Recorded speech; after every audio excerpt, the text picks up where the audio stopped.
Ngayon natin simulan ang pakikibaka para sa ating mga anak, para sa ating mga kapu-apuhan.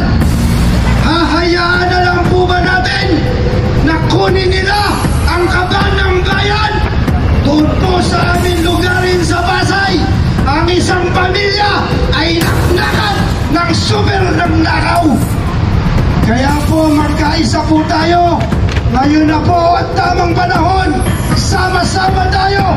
Ibagsak, ibagsak, ibagsak ang rehimeng Marcos. Ipagtaguyod ang karapatan ng bawat isa. Aantayin pa po ba natin na humingi ng gatas ang ating mga anak para lang maisip natin na kailangan nating ipaglaban ang karapatan ng mga kabataan? Kitang-kita nyo naman, ayan po ang pera. Makita nyo naman yung mga blood control. Nakakahiya. Napakaraming foreigner kanina, pero sumisigaw kami. Bumusina kayo, bumusina kayo para marinig ng taong bayan ang hinagpis, ang hinalakit, ang sakit ng dibdib at ng kalooban ng bawat isang Pilipino na nararamdaman ang korupsyon sa ating bayan. Kailan pa tayo lalaban? Kailan pa tayo maninindigan? Dapat po, bukas na, magkaisa tayo, ibagsak ang rehimeng Marcos. Ibalik natin ang espiritu ng people power. Dahil ito lamang po ang tanging paraan para ibagsak ang ganyang klaseng administrasyon. Kami po sa Guardians, ayaw po sana namin makahalo dahil ang aming pong aim ay ipagtanggol ang bayan. Ngunit alam po natin na baluktot na, sagad-sagad na ang kanilang pagnanakaw sa ating bayan. Simpleng pagnanakaw is snatcher, kulong. Pero itong mga to, bilyong-bilyong piso, kailangan pang imbestigahan. Kitang-kita naman, may ebidensya, may testigo, pero walang maipakulong. Lihis ng lihis sa usapan para wag silang makulong. Natatawa nga po ako, minsan nakapost sa Facebook, ang sabi doon, buti pa si Congressman Saldico, 6 ang chopper, ay jet, pero yung ating naval base, walang pang-responde ng helicopter.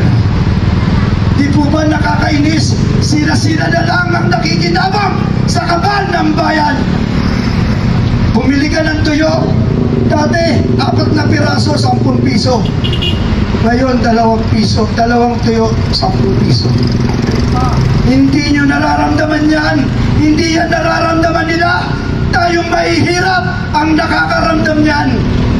Bakit hindi tayo magsama-sama? Ngayon natin ipakita ang tunay na kapangyarihan ng taong bayan. Dahil tayo naman ang nagluklok niyan. Maraming nagsalita. Merong nagsalita na sila pa ay sumuporta sa tao na yan.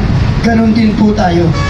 Sinuportahan po natin yan dahil naniniwala po tayo na mapapaganda niya ang gobyerno ng Pilipinas. Pero nasaan po tayo ngayon? Nasaan po tayo ngayon? Nasa kahihiyan, tambak ng kahihiyan. Hindi makatingin sa kapwa nating tao, lalong-lalo na sa mga politiko. Dahil sobra na ang pagnanakaw nila sa kaban ng bayan. Sana po maintindihan natin kung bakit tayo gumagawa ng ganitong pagkakataon para marinig ng sambayanan ang sigaw ng taong bayan na naghihinap po sa sobrang sama ng loob. Pagsama-sama po tayo para mapagtagumpayan po natin ang ating kahilingan na pababain ang lahat ng korap na opisyalis ng ating gobyerno. Maraming salamat po.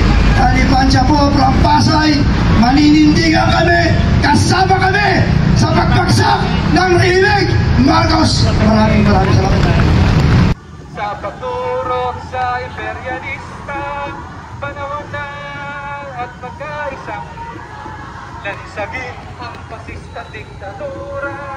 Nasa atin ang tunay na lakas, tiyak na sa atin ang bukas.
Tulong na yan!